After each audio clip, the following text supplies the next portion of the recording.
my name is Tanya Alderete. I am a second-year medical student at the Universidad Autónoma de Guadalajara School of Medicine, and I had the opportunity to work with Dr. Lee and other research members on identifying the impact of COVID-19 on underserved population. Due to the combination of social determinants of health, minority groups have been disproportionately affected by COVID-19 virus.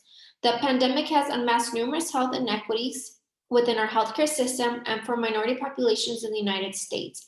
Currently, 16% of the US population is Latinx, while this population makes up 26.6% of COVID-19 cases. Hospitalization rates for the Latinx population is also 4.6 times greater than those of non-Hispanic white people, and the Latinx population are dying at disproportionately younger ages.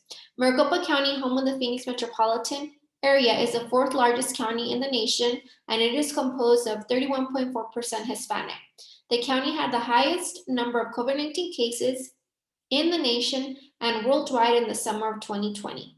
The St. Vincent de Paul Virginia G. Piper Medical and Dental Clinic partnered with CVS and the National Association of Free Clinics to provide free COVID-19 tests to underserved individuals from June 1st through September 30th of 2020, greatly increasing access to testing for populations that are often overlooked or ignored by the healthcare system.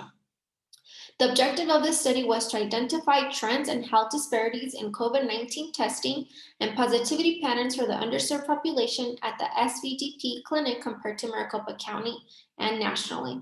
A retrospective review was performed from June 1st to September 30th. All of the patients who underwent COVID-19 testing at the free clinic demographic information included race, ethnicity, age, sex, language, and zip code were collected along with the COVID-19 test results and were compared to those publicly available for Maricopa County and national averages utilizing different research methods. As you can see, the demographics that we focused on are displayed on our results: age, sex, language, race, and ethnicity, as well as majority of the tests that tested positive are greatly coming from impoverished zip code areas in Maricopa County. Latinx race, Spanish language, and zip codes poverty rate all increased the odds of a positive test, while there were no difference in age or sex for those testing positive and negative. The testing pattern and positivity trend for free clinic mirrored that of the county, except changes were delayed by a week and the positivity rates were twice as high at the peak in the free clinic. This study supports the national reports that minority populations are being disproportionately affected by COVID-19. Although there are a number of limitations in a clinic where undocumented immigrants make up the bulk of the population served, the Hispanic population had a positivity rate that was 3 times higher than whites. This also occurred about a week after seeing similar spikes in the general population, which illustrates the lack of access to proper healthcare resources as major barriers. Although patients received their test results, these individuals lost the window to quarantine, contact trace, and decrease the likelihood of them spreading the virus to their family and community members because of the lack of access to care when it was needed.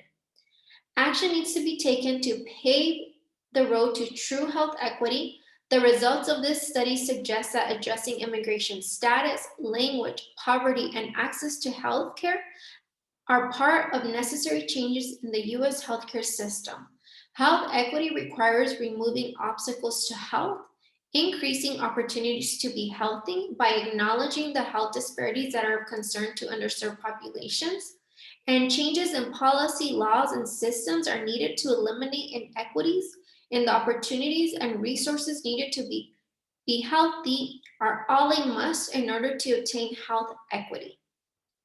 An initial step towards health equity would be to question the prioritization of the COVID-19 vaccine. For example, is it equitable to give priority to medical personnel already infected by the virus and who have antibody titers over individuals that are at high risk for hospitalization and or dying?